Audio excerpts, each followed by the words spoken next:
Shalom shalom bakunzi ba Naweza TV. Umwami Imana abishimire kandi abagirire neza. Ndumva nizeye ndashidikanya ko Uwiteka akomeje kuba mu ruhande rwanyu no kubarwanirira mu byo munyuramo byose, kuko kamere ye ni urukundo n'imbabazi, kandi yadusezeranije ko atazadusiga kandi atazaduhana. Niyo mpamvu rero mfite ibyiringiro yuko mukomeje kubona ineza y'Imana muri byose mu izina rya Kristo. Hallelujah, hallelujah. Yes, uyu ni wa mwanya wacu mwiza wo kuganira ku ijambo ry'Imana. Ni umwanya mwiza Imana ibituremeye. Ni byiza ko tunezererwamo kandi tugashima Imana kubw'urukundo rwayo. Niyo mpamvu iduha umwanya wo kumva ijambo ryayo kugira ngo ridukomeze muri runo rugendo turimwo. Urugendo bene data ntabwo twarugenda twenyine. Iyi si ntitwayishobora tudafite ijambo ry'Imana ritugira inama, riduhumuriza, ridukomeza ngo dushobore kuba muri buno buzima. Reka rero tujye dukunda ijambo ry'Imana kandi turihe agaciro mu izina rya Yesu. Reka rero dufate za Bibiliya zacu kugira ngo tuganire ku ijambo ry'Imana, ariko reka tubanze dusenga Imana, tuyitumire, tuyisabe kubana natwe. Mwami Imana, turagushima, turaguhimbaza, turagushyira hejuru. Turagushimira ineza yawe n'urukundo rwawe. Mana, turagushimira imigambi yawe myiza ku buzima bwacu. Urakoze ko uri uwo kwizerwa no kwiringirwa, ukomeje kundinda njyewe n'abakunzi ba Naweza.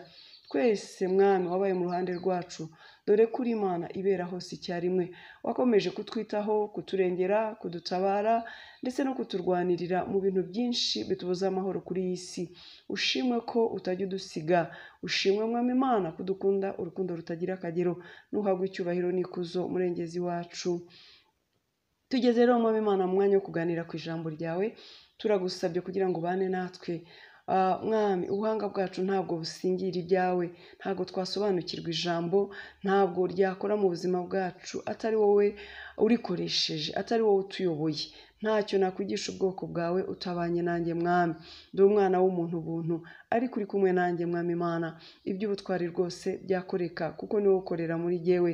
Imitima y'abana bawe rero bagukurikiye aka kanya, ndayisengeye kugira ngo Mwami Imana ubashe kuyihugura, uvugane nabo, ubaganirize Mana, kandi uhaze kwifuza kwabo kose.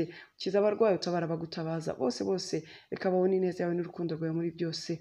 Mwuka wera nubane natwe muri uyu mwanya mwiza wo kuganira ku ijambo ry'Imana.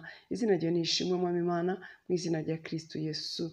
Amen, amen. Bakunzi ba Naweza, nk'uko twabivuganye rero, uyu ni umwanya wacu mwiza wo kuganira ku ijambo ry'Imana. Uyu munsi tugiye kuganira ku ijambo ry'Imana rivuga ngo nta bihe bidahinduka. Haleluya. Nta bihe bidahinduka. Mwene data, ibihe byose birahinduka. Nawe uri umugabo wo kubihamya. Twatangiye umwaka mu kwa mbere, ubu turi mu kwa 10 nako kuriho kurarangira. Ni ukuvuga ngo Imana ihindura ibihe ikanyuranya ibihe. Haleluya. Nta bihe rero bidahinduka, nta bihe bihoraho, nta bihe bivaho ngo bigumaho, ntibihinduke, ntibive ku buzima bwawe. Ibyiza ubona bigushimisha igihe kizagera birangire, haze n'ibindi bikubabaza igihe kizagera birangire, haze n'ibindi. Uyu munsi urarwaye, nyuma y'iki gihe uzaba uri muzima. Uyu munsi ufite ibyiringiro, umeze neza, uguwe neza, ejo uzaba ufite ibyagukubise hasi. Nibwo buzima. Ibihe birahinduka kandi n'Imana itegeka ibihe guhinduka. Niyo mpamvu rero naguhumuriza nkubwira ngo ibihe urimo niba ari iby'umubabaro, agahinda n'amakuba, wapfushije se, wabuze uwawe, urababaye, uri mu marira, urarwaye se, umeze nabi, uri ku gisasiro kwa muganga, yenda uri mu rugo se, urarembye, wabuze no kugeraho, abana barashonje se, wabuze n'ibyo bagaburira, abana se bananiwe kujya ku ishuri kubera babuze minervari mu gihe abandi bagiyeyo. Ese wenda wowe ntufite n'abo bana tuvuga? Haleluya. Ese urashomereye, wabuze akazi? Ufite cyangwa se akazi kakunanije, kakuremereye, kakubereye ikigeragezo kubera abo mukorana? Uri muhe se, bakwirukana mu bukode, wabuze amafaranga yo kwishyura, cyangwa wowe n'inzu yo gukodesha wayibuze. Uri mu yawe si imeze neza, ariko urayiririramo, nta mahoro uyifitiyemo. Umva, ibihe byo muri iyi si birahinduka, ibintu birahinduka. Nta biza ngo bigumeho, ibintu biraza bigahinduka. Ibihe by'umubabaro biraza, umuntu akababara, ariko bikazahinduka, hakaza n'ibihe by'umunezero. Ibihe by'umunezero nabyo biraza bikabaho, ariko ntabwo bigumaho, birahinduka. Ibyo byose biterwa n'iki? Biterwa n'imigambi y'Imana ku buzima bwacu. Hari ibyo Imana ibishaka kutwigisha. Hari umugambi w'Imana ku buzima bwacu kandi Imana ikora uko ishaka. Ubwo rero bene data, twige kuba mu bihe turimo kandi tumenye ko Imana ibana natwe mu bihe byose twaba turimo. Haleluya.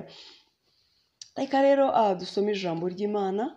Hano turaza gusoma ibyanditswe byinshi, ariko reka dusome mu gitabo cya Umubwiriza ibice 3. Ikintu cyose kigenerwa igihe cyacyo, n'icyagambiriwe munsi y'ijuru cyose gifite umwanya wacyo. Ikintu cyose kigenerwa igihe cyacyo, n'icyagambiriwe munsi y'ijuru cyose gifite umwanya wacyo. Hariho rero igihe cya buri kintu. Mwene data, nubona uri mu bihe runaka bigutunguye, bikugoye, ujye uvuga ngo wabihewe, ndi kumwe nawe, ndi muri ibi bihe nyine, ndi kumwe nawe, turi kumwe, ariko umenye ngo ntago tuzabana ubuziraherezo. Uzahinduka, uzavaho. Wagahinda we, ntunyibeshyeho, ntunanyishime hejuru, kuko uzarangira. Ntabwo uzaguma ku buzima bwanjye. Haleluya. Naje kuvugana n'umuntu rwose uri mu bihe runaka ngo abibwire ngo wabihewe.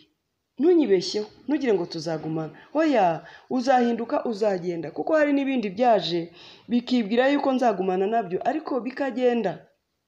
Ibihe rero byose mwene data birahinduka, ntabiza ngo bigumaho. Komerera mu byo urimo. Niba ari ibihe byiza ushima Imana, ariko kandi ntiwirare, umenye ngo nabyo bizarangira. Reka twongere dusome ijambo ry'Imana hano mu gitabo cya Danieli ibice 2, duhere ku murongo waho wa 21.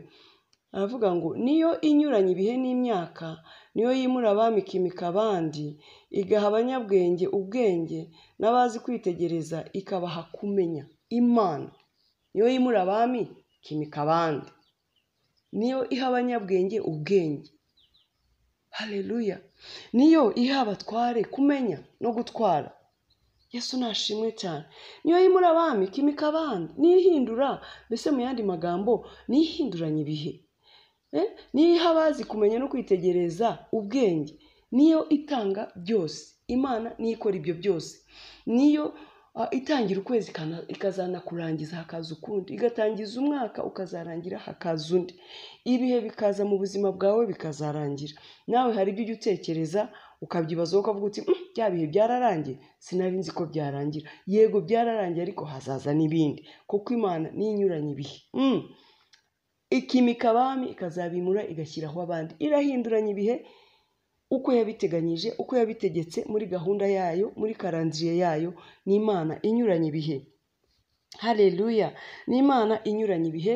Ibihe ntibigutungure, ibyo waba urimo umenye ngo Imana irabyemeye ko ubibamo. Iyo bitaza kuba ari Imana, ntabwo byakakugezeho. Haleluya.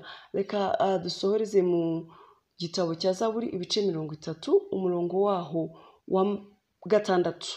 Haravuga ngo kuko uburakari bwe ari ubw'akanya gato, ariko urukundo rwe ruzana ubugingo.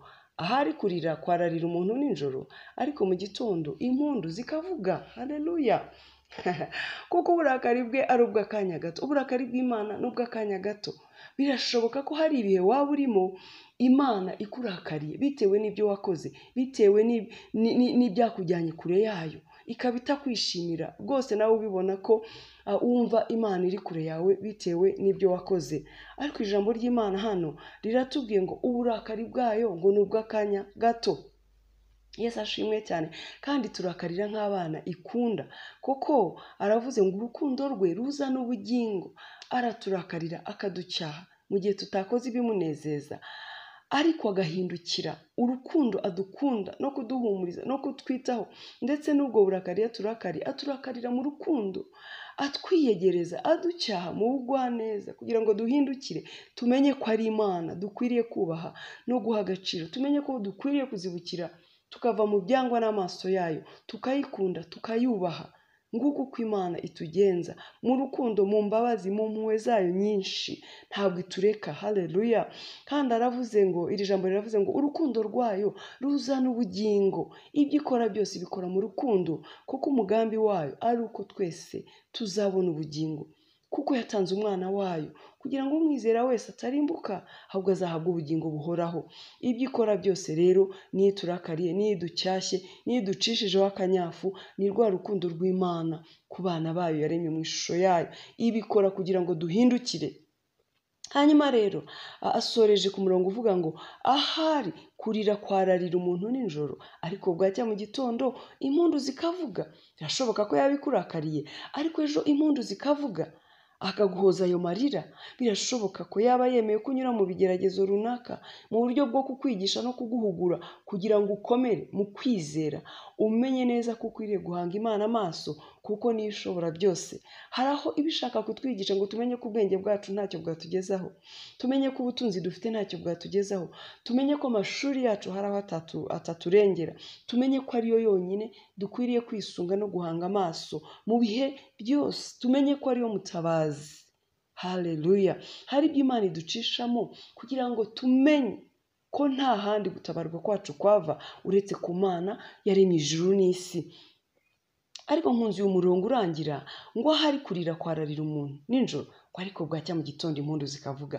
Rero mwene data, wowe urira ufite impamvu zikuriza, navuze ngo waba wabuze uwawe, uri mu marira n'agahinda, ufite iyo ntimba, waba urwaye se, ubabajwe n'umubiri, uri mu marira n'amaganya, waba utawe, wanzwe, urugo rwawe rwaba rusenyutse, abana bawe wenda baba bitwaye nabi, bikubabaje, bigushyize kure, cyangwa se nta nawe ufite, cyangwa n'urwo rugo ntarwo ufite, uriruta Imana kuki jyewe utanyubakira urugo. Waba se waterejwe cyamunara, ibyawe waruhiye, waba ushomere, uko waba uri kose, ubuzima bwose waba urimo, ibyaba bikubabaje n'ibyaba bikugerageje byose, naje kukubwira ngo ibyo nabyo bizarangira. Nta bihe bihoraho. Haleluya! Nta bihe bihoraho. Imana tubonye ko ariyo inyuranye ibihe, tubonye ko Imana ariyo yimura abami ikimika abandi, tubonye yuko Imana yageneye ikintu cyose igihe cyacyo. Rero mwene data, ibihe urimo umenye ngo nicyo gihe Imana yakugeneye kuba urimo muri ibyo bihe. Niko Imana yabigenye ko ugomba kuba uri muri ibyo bihe, ariko umenye ngo ntibizahoraho. Yesu nashimwe cyane. Umenye ngo niko Imana yabyemeye, ariko birahita kuko Imana inyuranye ibihe. Ibyo nabyo bizava mu nzira. Uzongera guseka, uzongera gusohokera mu mbyino z'abanezerewe wowe uri murira, uzongera gushumbushwa ibyawe wowe wanyazwe, uzongera gutunga utunganirwe, abana bawe bazongera bahinduke baba abana bazima. Haleluya! Uzongera kubona akazi, wa mushomeri urambiye mu bushomeri, wowe wirukana mu nzu y'abandi y'ubukode wabuze ubukode bwo kwishyura, ndakubwiye ngo Imana izakubakira kuko isi n'ibiyuzuye ari iby'Uwiteka. Wowe utawe, ndagira ngo nkubwire ngo bazakugarukira kuko Imana yawe ikubereye maso. Haleluya! Wowe uri mu ntambara, barwanya bamereye nabi, ndagira ngo nkubwire ngo ahari bazaterana, ariko si Uwiteka uzaba bateranije. Reka baterane kubwo kukurwanya, wenda n'Imana irabyemeye ko baterana, ariko ndagira ngo nkubwire ngo Uwiteka ni umutabazi utabura guseruka mu makuba no mu byago. Haleluya! Kandi nta ntwaro baciye kurwanya izagira ikigutwara kuko Imana yawe ni umurengezi wawe. Imana yawe ishobora byose, kandi reka nkubwire, ntabwo yigeze agusiga, nta nubwo yigeze aguhana. Kabone naho waba unyura mu bihe bikomeye biruhije ubugingo bwawe, burya Imana irahari, iri kumwe nawe. Niyo mpamvu ugihumeka umwuka w'abazima. Iryamye washira, iryamye twashira bene data. Kandi umenye neza ko si wowe wenyine, twebwe twese, buri muntu aba afite ibyo anyuramo, Imana yemeye ko anyuramo kuko niyo itegeka ibihe, kandi ikintu cyose cyagenewe igihe cyacyo. Uri mu gihe cyo gusonza no kwambara ubusa, ibyo bihe ntabwo bizagumaho, bizavaho nawe wambika abandi, bizavaho nawe ugaburire abashonje. Urarwaye, ibyo bihe bizavaho nawe usura abandi barwayi kwa muganga. Umva mwene da, siko bizahora kubategereza Uwiteka. Imana inyuranye ibihe, Imana irategeka bikaba, yavuga bigakomera. Komera rero mu mbaraga zayo, umenye ngo ibyo urimo bizarangira. Imana ihindura ibintu, irabitegeka bikavaho, hakazaza ibindi. Nta bihe rero bitarangira, ibihe biraza bikarangira. Humurizwa no kumenya yuko ibihe byose birangira. Mu kubaho kw'Imana byose birashoboka. Izere Imana, ukomerere muri yo, uyihange amaso, uyisenge, ntiwemere ko ibihe bigushyira kure y'Imana, ntiwemere ko ibihe bikumara imbaraga z'umutima, ntiwemere gukora ibyangwa n'Uwiteka kubera ibihe urimo, ahubwo komerera muri yo, uyisabe imbaraga, uyibwire uti mfata amaboko mwami, kuko ku bwanjye sinashobora. Iri bugufi bwawe kandi izakugirira neza. Humura, hari kurira kwa kurarira, ariko ejo uzumva impundu, kuko niko Imana yabigennye muri iyi si, ko ibihe bizajya bisimburanwa. Imana iguhe umugisha wowe wumvise rino jambo.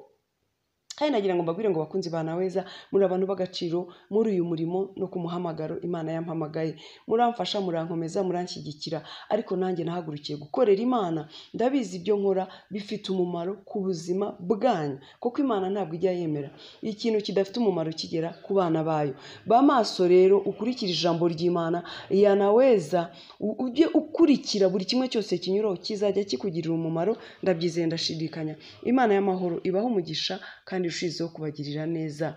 Mukore subscribe abatarayikora, kandi namwe abayikoze mujye mwibuka gukora no kuri ako kazogera, kugira ngo ibyo ducishaho byose mubibone, mubashe kubigeza ku bandi. Humura.